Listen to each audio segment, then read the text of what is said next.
whatever, on not only historically black institution campuses, but campuses all over the nation. Let me just say one thing. We have a website. Yes, ASCAC, A-S-C-A-C. ASCAC. ASCAC.org. No, go ahead. Yes, and in that website they can connect with a lot of the activities going on around the world in terms of these organizations. But it's important that you mentioned the Black Studies.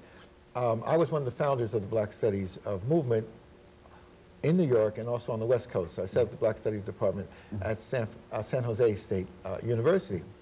And right now, as we speak, the National Council for Black Studies, which was formed in the 70s, just as we formed the Association for the Study of Classical African Civilizations in the 80s when this explosion about the Nile Valley took place, the National Council of Black Studies is meeting in Atlanta as we speak. And hundreds of scholars like ourselves and teachers and many, many hundreds of students are meeting doing some of the same things. I wish I was two people now, or I wish I had a helicopter. I could be here in Nashville and participate, and I could fly off to Atlanta and participate. My nephew, Dr. Hassan Jeffries, who's now at the University of Alabama, Tuscaloosa, he's presenting in Atlanta, and he will be awarded his PhD in May from Duke University. He was raised with this consciousness of world studies, so he can move in the African world, but he did his PhD on Lowndes County Freedom Party in Alabama. And he knows the importance of making the connections of African peoples. Dr. Thompson, over the last 2 minutes that we have, let's give you and Dr. Jeffries, you first, Dr. Thompson, an opportunity to make some final comments to our audience this morning. We've got about 2 minutes. That gives you about a minute, and then, of course, Dr. Jeffries will have some of the things that you want to leave with us. My most important statement is I'm happy to have been here in the state of Tennessee, a very important place for the development of the pyramid idea, which I saw in Memphis, and a continuation of the idea that we are an African people.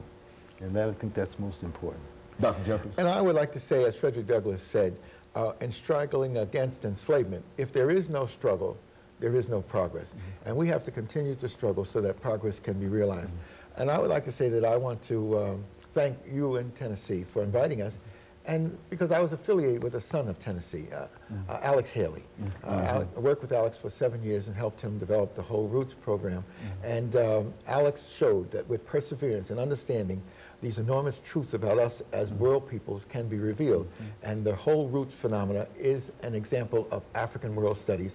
And it begins here in Tennessee, where Alex's family gave him the foundation and the interest that allowed him to connect with Africa. Over the last half minute, where did you meet Mr. Haley, and say something about that? As I set up the Black Studies Department at San Jose State in California, in San Jose, he was in San Francisco working on the idea for Roots and trying to develop it.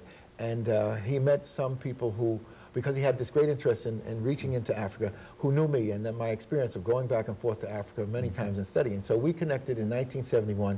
1972, we got a $500,000 grant from the Carnegie Corporation to look at the black family worldwide.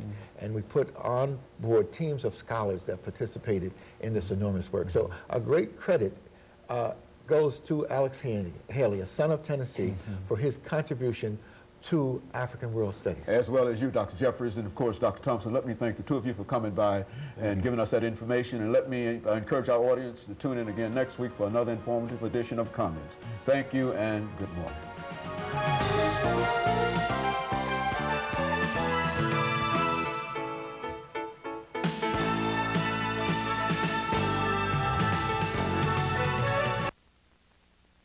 You're watching